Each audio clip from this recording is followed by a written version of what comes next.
नमस्कार दोस्तों, welcome back to my YouTube channel base of education Mantra. दोस्तों हम कर रहे हैं आज सीटेट में एसएसटी के प्रीवियस ईयर के क्वेश्चन पेपर कर रहे हैं। ठीक है, तो ये आपका फर्स्ट रिवीजन होगा, यानी कि सीटेट में हम क्या है प्रीवियस ईयर के क्वेश्चन को कर रहे हैं। ठीक है, ये बहुत ही महत्वपूर्ण क्वेश्चन है, क्योंकि आप सभी जानते हैं कि अगर आप पेपर देने जा रहे हैं और उससे पहले अगर पिछला पेपर नहीं देखते हैं तो आपको आइडिया नहीं लगता कि कौन किस टाइप से क्वेश्चन पूछे जाते हैं। ठीक है, तो चलिए हम देखते हैं क्वेश्चन को।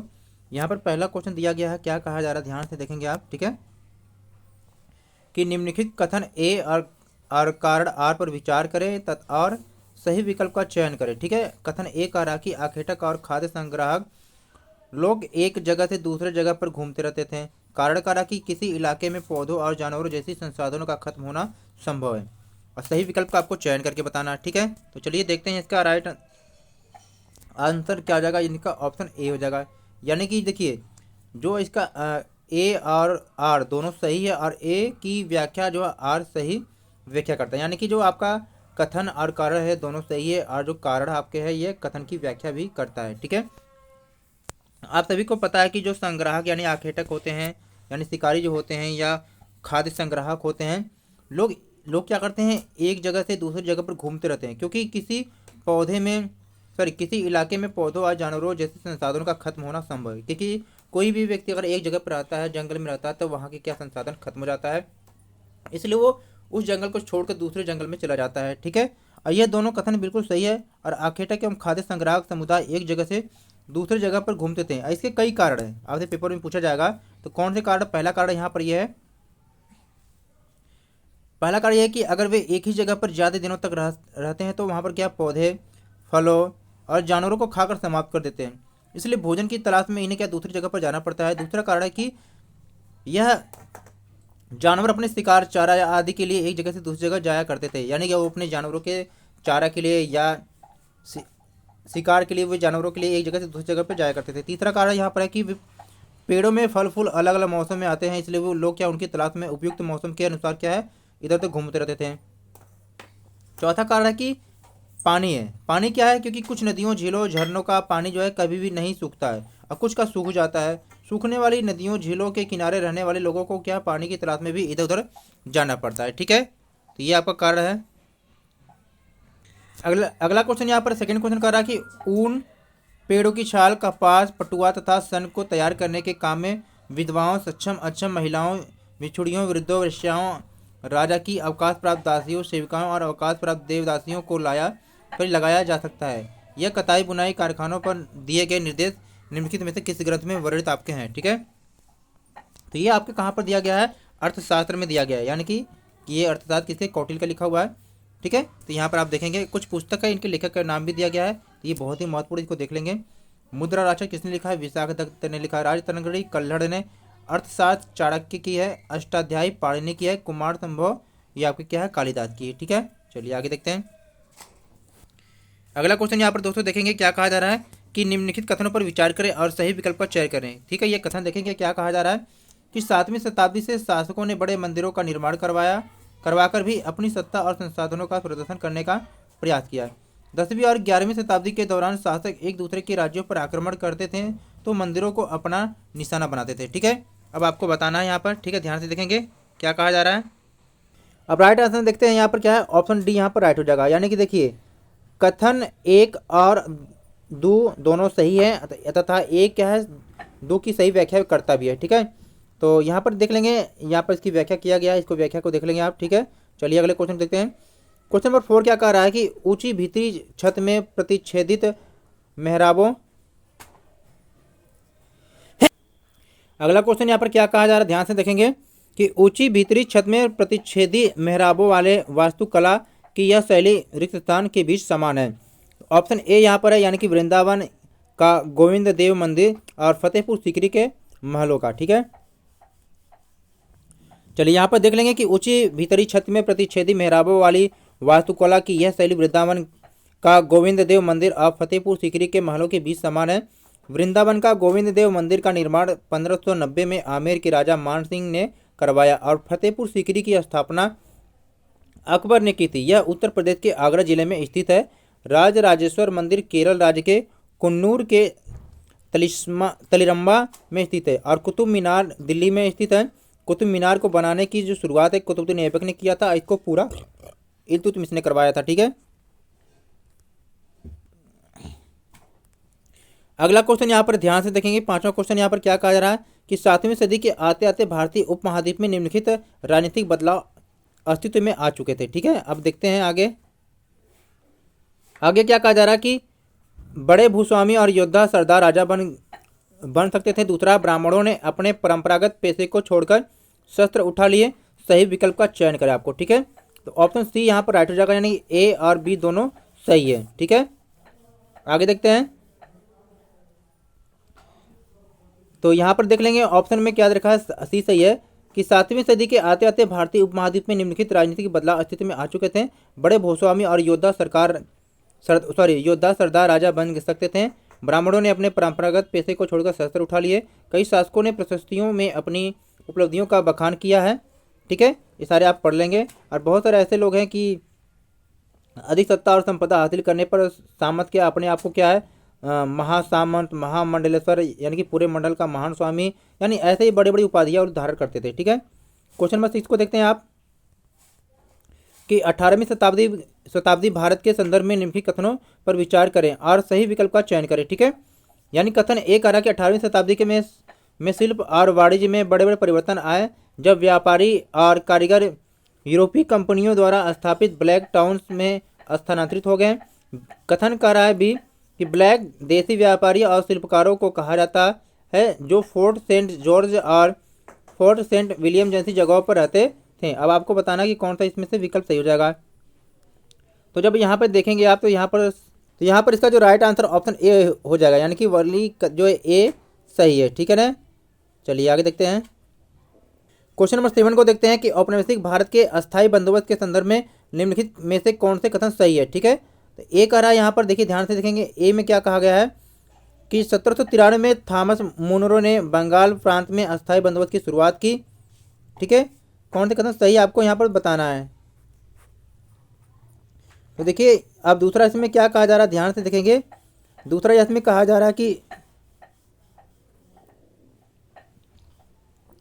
इसके तहत राजाओं और तालुकदारों को जमींदार के रूप में मान्यता दी गई। सी कह रहा है कि जमींदारों को किसानों से लगान वसूल करने का अधिकार दिया गया है। ऑप्शन सी सही हो जाएगा, यानी कि यहाँ पर केवल कथन बी और सी यहाँ पर राइट हो जाएगा, यानी कि बी सही है और सी सही है। ठीक है, चलिए चलते हैं अगले क्वेश्चन की तरफ। यहाँ पर क्वेश्चन नंबर 8 यहाँ पर क्या कह रहा है कि निम्नलिखित विलियम एडम के संदर्भ में निम्नलिखित में से कौन से कथन सही है आपको बताना है। विलियम एडम एक स्कॉटिश प्रचारक थे, वह एक अंग्रेजी शासक थे। कंपनी ने उन्हें देसी स्कूलों में शिक्षा की प्रगति पर रिपोर्ट तैयार करने का जिम्मा सौंपा था। चौथा कहा कि उन्होंने बंगाल और बिहार के जिलों के देसी स्कूलों पर रिपोर्ट बनाने के लिए भ्रमण किया। अब आपको सही विकल्प का चयन करके आपको बताना है। ठीक है, ऑप्शन डी यहाँ पर राइट हो जाएगा, यानी केवल 1, 2 और 3 सही है। देखिए केवल 1 सही है, 2 सही और 3 है। 1, 2, 3 सही है केवल, 1, 3 और 4 सही है। ठीक है, यहाँ पर केवल पहला सही है और तीसरा सही है और चौथा सही है। ठीक है, पहला, तीसरा और चौथा सही है। ठीक है, दूसरा वाला यहाँ पर क्या हो जाएगा, गलत हो जाएगा। चलिए ऑप्शन में देख लेंगे आप। ठीक है, चलिए आगे देखते हैं अगले क्वेश्चन की तरफ। क्वेश्चन नंबर 9 यहाँ पर है। देखिए कॉलम ए और कॉलम बी को क्या मिलान करना है। कॉलम ए में राजा राम मोहन राय को दिया गया है। ठीक है, कॉलम ए कॉलम बी को मिलान करना है, इसको देखेंगे, सीधे इसके आंसर को देखते हैं। ठीक है, देखिए सही मिलान यहाँ पर दिया गया है कि ब्रह्मो समाज की स्थापना राजा राम मोहन राय के 1828 में, यानी इसको ब्रह्म समाज कहते हैं। ठीक है, आर्य समाज स्वामी दयानंद सरस्वती 1875 ईस्वी में, विधवा गृह की स्थापना पंडिता रमाबाई, यानी इनमें से एक क्वेश्चन आपको फिक्स आने में, तो इसे जरूर पढ़ेंगे। और लड़कियों के लिए जो स्कूल बनवाए थे ईश्वर विद्याचरण सागर ने, इन्होंने विधवा विवाह भी शुरू किया था, यानी विधवा विवाह का समर्थन भी किया था। वेद समाज यानी आचार्य केशव चंद्र सेन, वेल्लूर मठ स्वामी विवेकानंद, विश्व भारती रविंद्रनाथ ठाकुर। ठीक है, ये सब आपको पढ़ के जाना है। ठीक है,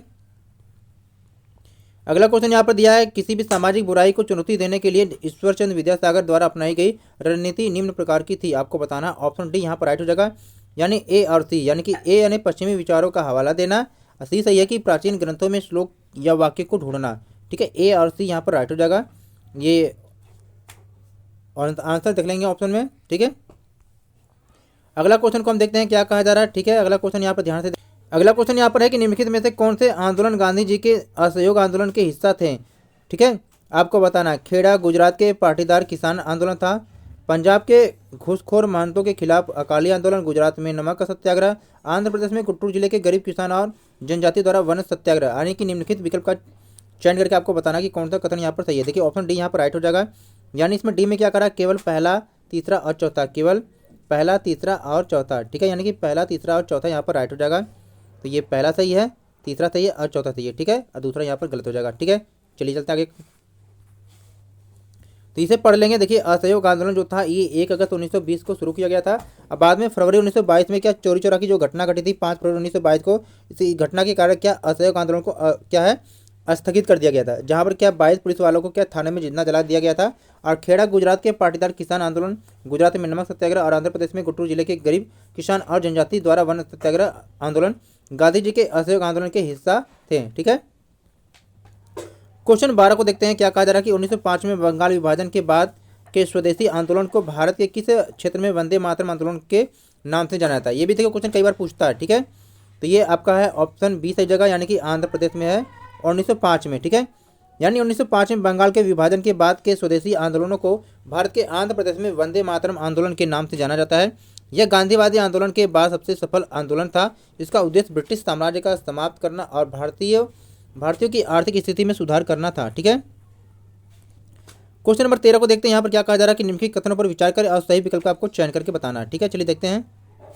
देखिए यहाँ पर ध्यान देंगे कि क्या करा कि 1950 में भारत सरकार ने आर्थिक विकास के लिए नीतियां बनाने और उनको लागू करने के लिए एक क्या है योजना आयोग का गठन किया था। दूसरे में कहा जा रहा है कि 1956 में दूसरी पंचवर्षीय योजना तैयार की गई, जिसमें कृषि तथा उपभोक्ता वस्तु उद्योगों पर क्या है पर्याप्त जोर दिया गया है। ऑप्शन सी यहाँ पर राइट हो जाएगा, यानी ए सही है किंतु बी गलत है, यानी कि ए सही है अब बी यहाँ पर गलत हो जाएगा, ठीक है। इसके क्या है आंसर को देखते हैं।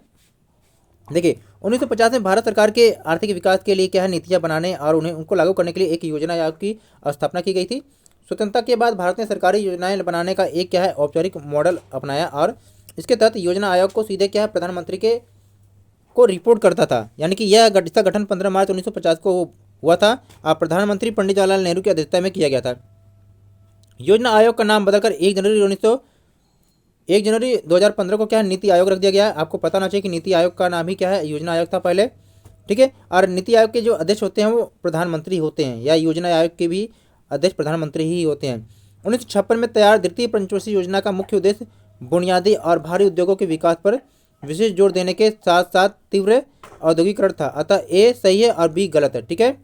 चलिए क्वेश्चन 14 यहाँ पर क्या करा, निम्नलिखित में से ज्योतिबा फूले पर कौन से कथन सही है। यानी कि ज्योतिबा फूले राय पर क्या कौन से कथन सही है आपको बताना है। पहला कहा जा रहा है कि फूले ने ईसाई मिशनरी स्कूलों में पढ़ाई की थी। दूसरा कि उन्होंने ब्राह्मणों के श्रेष्ठ होने के दावों का खुलकर हमला किया था। तीसरा कि उन्होंने कहा कि आर्य विदेशी थे। और अगला कि वह अपने समय के उपनिवेशवाद विरोधी राष्ट्रवाद के आलोचक थे। अगला कि उन्होंने अपनी किताब गुलामगिरी दक्षिण अफ्रीका के रंगभेद विरोधी संघर्ष को क्या है समर्पित किया। अब सही विकल्प का चयन करके आपको क्या आंसर बताना है, ठीक है। आप सभी जान रहे हैं और उम्मीद करते हैं कि आप वीडियो को देख रहे होंगे और जितने लोग देख रहे हैं वीडियो को लाइक करेंगे या शेयर करेंगे और चैनल को सब्सक्राइब कर लेंगे इसी प्रकार से तैयारी करने के लिए, ठीक है। अब यहाँ पर देखेंगे ऑप्शन के साथ जाएंगे आप कि कौन से इसके आपके ऑप्शन सही हो जाएंगे। यहाँ पर ऑप्शन ए यहाँ पर राइट हो जाएगा, ठीक है। ए राइट होगा, नहीं ए बी सी और डी सही है, ठीक है। ए बी सी डी ये आपके राइट है, यहाँ पर हो जाएगा ऑप्शन ए। चलिए इसके आंसर को देखते हैं, ठीक है। क्या कहा जा रहा है ध्यान से देखेंगे आप। यहाँ पर क्या कहा गया कि ज्योतिबा फूले पर निम्न कथन सत्य है कि फूले ने ईसाई मिशनरी स्कूलों में पढ़ाई की थी। उन्होंने ब्राह्मणों के श्रेष्ठ होने के दावों पर खुलकर हमला भी किया था। उन्होंने कहा कि आर्य विदेशी थे। वह अपने समय के उपनिवेशवाद विरोधी राष्ट्रवाद के आलोचक थे। दबे हुए वर्गों के लिए दलित क्या है शब्द का इस्तेमाल सबसे पहले उनके द्वारा ही किया गया था। ज्योतिबा फूले राय यानी कि गैर ब्राह्मण आंदोलन के प्रारंभिक नेताओं में से एक थे, ठीक है। और इनकी पुस्तक का नाम आपको पता होना चाहिए गुलामगिरी है। और इन्होंने एक समाज की स्थापना किया था जिसका नाम था सत्य शोधक समाज। तो ये सब भी आपको पता होना चाहिए, ठीक है। सत्य शोधक समाज से जुड़ा है, ठीक है। अब पेरियार के नाम से कौन है, ई राधास्वामी, ठीक है, पेरियार के नाम से संबंधित है। अगला क्वेश्चन यहाँ पर है कि एक रोल प्ले नैनी नाटक में सौर मंडल के ग्रहों को क्या सही आकार में दर्शाने के लिए एक शिक्षक को 2 समान कद और वजन के छात्रों को चुनता है। निम्नलिखित में से कौन से 2 ग्रह का अभिनय वे कर सकते हैं। आप सभी को पता है कि पृथ्वी और शुक्र दोनों के आकार लगभग एक से है, इसलिए शुक्र को क्या है पृथ्वी का जुड़वा बहन भी कहते हैं। ठीक है। यहाँ पर देखेंगे कि एक रोल प्ले में क्या है, ग्रहों को क्या है सही आकार में दर्शाने के लिए शिक्षक को समान कद के लिए आपकी क्या कौन से ग्रह चुन सकते हैं, तो वह शुक्र और पृथ्वी को चुन सकते हैं। ठीक है, क्योंकि आकार के अनुसार ग्रहों का क्रम यहाँ पर देखेंगे, पहले सबसे बड़ा आपका बृहस्पति है, फिर शनि है, फिर अरुण है, फिर वरुण है, पृथ्वी है, शुक्र है। तो ये आपके दोनों पास में है। ठीक है, आप देखेंगे और सबसे बड़ा ग्रह बृहस्पति है, सबसे छोटा ग्रह आपका क्या बुध है। ठीक है, चलिए बहुत अच्छी आपकी तैयारी अच्छी प्रकार से होगी, टेंशन फ्री रहना आप पेपर में। ठीक है, चलिए अगला क्वेश्चन यहाँ पर देखेंगे क्या कहा जा रहा है, अंतर्राष्ट्रीय तिथि रेखा के बारे में निम्नलिखित कथनों पर विचार कीजिए तथा सही विकल्प का चुनाव को करना है। ठीक है, अंतर्राष्ट्रीय तिथि रेखा एक काल्पनिक रेखा है।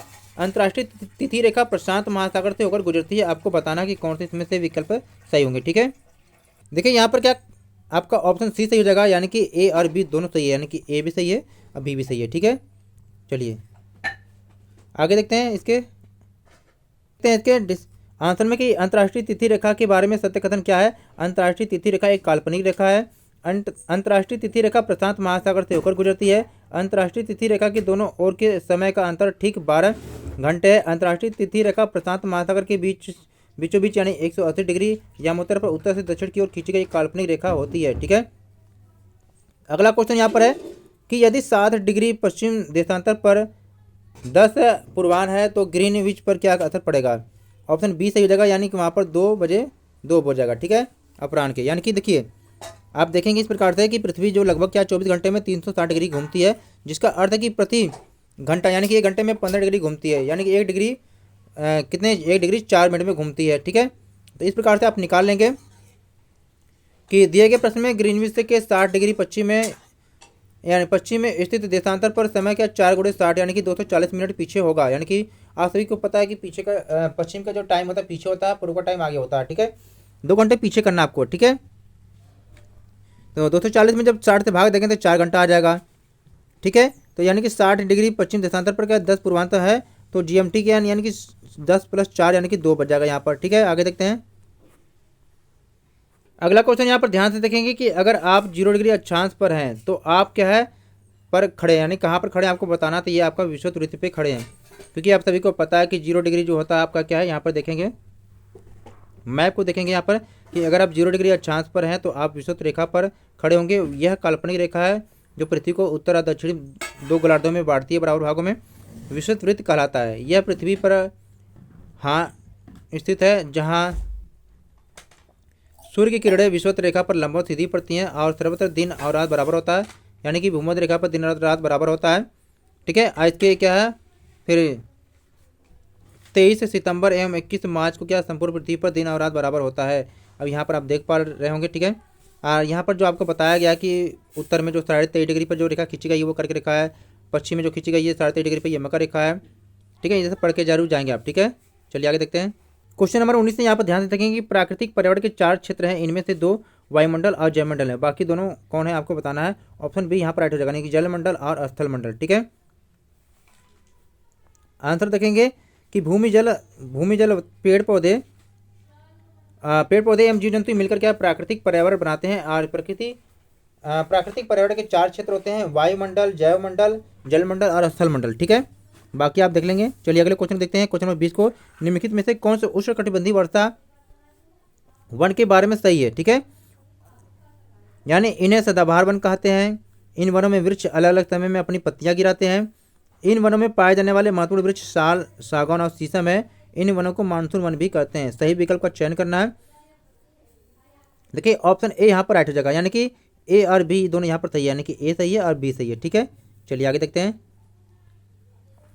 ये आप देख लेंगे इसका जो आंसर दिया हुआ है। ठीक है, क्वेश्चन नंबर 21 को देखते हैं दोस्तों। यहाँ पर कहा कि अमेजन बेसिन के बारे में निम्नलिखित में से कौन से कथन सत्य है कि नील नदी इस प्रदेश से होकर बहती है। यहाँ का मौसम दिन और रात दोनों में ही समान रूप से गर्म और आर्द्र होता है। सी कहा जा रहा है कि रात के समय तापमान थोड़ा कम हो जाता है लेकिन आर्द्रता उच्च बनी रहती है। तो सही विकल्प का आपको चयन करके बताना। देखिए यहाँ पर जब देखेंगे आपने ऑप्शन डी यहाँ पर राइट हो जाएगा, यानी कि सी और डी यहाँ पर राइट हो जाएंगे। ठीक है, एक बार ध्यान से देखेंगे यहाँ पर आपको क्या कहा जा रहा है। देखिए दोस्तों यहाँ पर कहा कि ऑप्शन डी राइट है, तो B and C are true, यानी कि बी और सी यहाँ पर ट्रू यानी कि सही हो जाएगा। ठीक है, चलिए यहाँ पर डी दे रखा है, यहाँ पर सही कर लेंगे आप। ठीक है, यहाँ पर ये बी सी कर लेंगे। ठीक है, बी और सी। देखिए यहाँ पर देखेंगे क्या कहा गया कि अमेजन बेसिन के बारे में कथन सत्य जो है, यहाँ का मौसम दिन और रात दोनों समय क्या है रूप से क्या गर्म और आर्द्र होता है। रात के समय तापमान थोड़ा कम होता है लेकिन आर्द्रता उच्च बनी रहती है। अमेजन बेसिन के लोग क्या है टेपियोका, अनानास और शकरकंद उगाते हैं। ये कॉफ़ी, मक्का और कॉफ़ी यानी कोको जैसी नगद क्या फसल भी उगाते हैं। अमेजन बेसिन दक्षिण अमेरिका में है। अमेजन बेसिन दक्षिण अमेरिका का हिस्सा है जो अमेजन नदी और उसकी सहायक नदियों द्वारा सिंचित है, यानी कि इसमें क्या अमेजन नदी ही बहती है, ध्यान रखना आपको। क्वेश्चन 22 है यहाँ पर कि पृथ्वी पर आतपन की मात्रा यानी कि सूर्यातप करिए या आतपन की मात्रा में भिन्नता का या के निम्नलिखित में से क्या कारण है। आपको बताना है कि पृथ्वी का अपने अक्ष पर घूमना, सूर्य की किरणों का नतिकोण, दिन की अवधि। आपको सही विकल्प का चयन करके आपको बताना है, ठीक है। तो देखिए इसका आंसर क्या होगा यहाँ पर। इसका राइट आंसर जगह ऑप्शन डी यानी कि ए, बी और सी सही है, यानी कि ए, बी, सी तीनों सही यहाँ पर, ठीक है। चलिए चलते आगे चलते हैं। देखिए आंसर देखें कि पृथ्वी का आतपन की मात्रा में भिन्नता के कारण है कि पृथ्वी का अपने अक्ष पर घूमना है, सूर्य की किरणों का नतिकोण, दिन की अवधि। इस प्रकार दिए गए तीनों कथन सत्य है, ठीक है। आतपन यानी कि सबसे महत्वपूर्ण कारक है जो पृथ्वी पर तापमान के वितरण को प्रभावित करता है। आतपन वह सौर विकिरण है जो सूर्य से पृथ्वी की सतह पर पहुंचता है, पृथ्वी तक पहुंचता है। 23 क्वेश्चन है कि वायुदाब के बारे में, ठीक है, वायुदाब के बारे में दिए गए कथनों को पढ़िए तथा सही विकल्प का चयन करिए। कि वायु हमारे शरीर पर उच्च दाब के साथ बल लगाती है किंतु हम इसका अनुभव नहीं करते हैं। वायु का दाब हमारे ऊपर सभी दिशाओं से लगता है और हमारा शरीर क्या है विपरीत बल लगाता है। अब आपको क्या है विकल्प के द्वारा आंसर देना। देखिए यहाँ पर ऑप्शन ए राइट हो जाएगा। क्या कहा जा रहा है कि ए तथा बी दोनों सही है तथा बी व्याख्या एक ही करता है, यानी कि देखिए ए और बी दोनों सही है और बी एक ही व्याख्या करता है, यानी ऑप्शन ए यहाँ पर राइट है, ठीक है। देखिए आप इस आंसर को पढ़ लेंगे। अगला क्वेश्चन 24 है। क्या कहा जा रहा है सेल के बारे में है, ध्यान से पढ़ेंगे आप, ठीक है। कि निम्नलिखित कथनों पर विचार करिए, यानी कि सेल खनिज अवयवों के निश्चित संगठन वाले एक क्या है, एक या एक से अधिक खनिजों का एक समूहन है। दूसरा है बी कह रहा है कि खनिज बिना किसी मानवीय हस्तक्षेप के क्या है प्राकृतिक प्रक्रियाओं द्वारा निर्मित होते हैं। अब आपको बताना आगे पे ध्यान देंगे। यहाँ पर ऑप्शन डी राइट हो जाएगा, यानी कि जो ए गलत है लेकिन क्या है, ए गलत है लेकिन बी क्या है सही है, ठीक है। इसको आप देख लेंगे क्या कहा गया। आंसर देखेंगे कि सेल खनिज अवयव के निश्चित संगठन वाले एक या एक से अधिक खनिजों का समूहन है। यह कथन गलत है तथा खनिज बिना किसी मानवीय हस्तक्षेप के प्राकृतिक प्रक्रियाओं द्वारा निर्मित होते हैं। खनिजों के संदर्भ में यह कथन सही है क्या है कि यह प्राकृतिक रूप से प्राप्त होते हैं। इसका एक निश्चित रासायनिक संगठन होता है। ये विभिन्न प्रकार के भूवैज्ञानिक परिवेश में निर्मित होते हैं। कुछ खनिज संरचना में कठोर होते हैं जैसे हीरे। दो प्रकार के होते हैं, धातु और अधातु, ठीक है। 25 क्वेश्चन को पढ़ेंगे कि रिक्त स्थान को सही विकल्प से भरें। देखिए इसमें क्या ऑप्शन बी आ जाएगा कि मवेशी पालने के लिए उपयुक्त जगह, यानी कि प्रेयरी क्या है, प्रेयरी क्या है मवेशी पालने के लिए एक उपयुक्त जगह है, ठीक है। इसके आंसर को देखेंगे क्या कहा जा रहा है कि प्रेयरी क्या है मवेशी पालने के लिए उपयुक्त जगह है। प्रेयरी एक घास का मैदान है जो उत्तरी अमेरिका महाद्वीप में पाया जाता है। प्रेयरी उत्तरी अमेरिका महाद्वीप में संयुक्त राज्य अमेरिका, कनाडा और मेक्सिको के में विस्तृत शीतोष्ण कटिबंध घास के मैदान को प्रेयरी के नाम से जानते हैं। यह विशाल घास का मैदान अन्न भंडार है। प्रेयरी क्षेत्र जो है गेहूं उत्पादन के लिए दुनिया भर में क्या जाना जाता है, ठीक है। ये भी आपको पता होना चाहिए, ठीक है। आगे क्वेश्चन देखते हैं क्वेश्चन नंबर 26 को कि निम्नलिखित में से अलवड़ी जल की आपूर्ति के कमी के मुख्य कारण क्या है आपको बताना है। तो यहाँ पर देखेंगे क्या है। पहला है कि बढ़ती नगरीकरण, बेहतर होता जीवन स्तर, बांधों के जलाशयों के माध्यम से विद्युत उत्पादन, भोजन और नकदी फसलों की बढ़ती मांग। सही विकल्प को चयन करके आपको बताना कि क्या यहाँ पर राइट होने वाला है, ठीक है। देखिए यहाँ पर क्या ऑप्शन ए यहाँ पर राइट हो जाएगा, यानी कि ए बी और डी यहाँ पर राइट है। यानी कि अलवड़ी जल की आपूर्ति की कमी का मुख्य कारण क्या है, बढ़ती नगरीकरण, बेहतर होता जीवन स्तर, भोजन और नकदी फसलों की बढ़ती मांग, बढ़ती जनसंख्या और बढ़ता औद्योगिकरण, ठीक है। 27 क्वेश्चन यहाँ पर है कि सबसे उचित विकल्प का चयन करें, ठीक है। भूमि उपयोग में परिवर्तन हमारे समाज में सांस्कृतिक परिवर्तनों के बढ़ावा देती है, क्योंकि यहाँ पर आपको बताना है कि कौन सा ऑप्शन सही है। तो ऑप्शन सी यहाँ पर राइट हो जाएगा, क्योंकि यह स्थानीय प्राकृतिक संसाधन और उसकी क्या है व्यवस्था को प्रभावित करती है, ठीक है। विकल्प को पढ़ लेंगे, यानी चलिए 28 क्वेश्चन यहाँ पर है।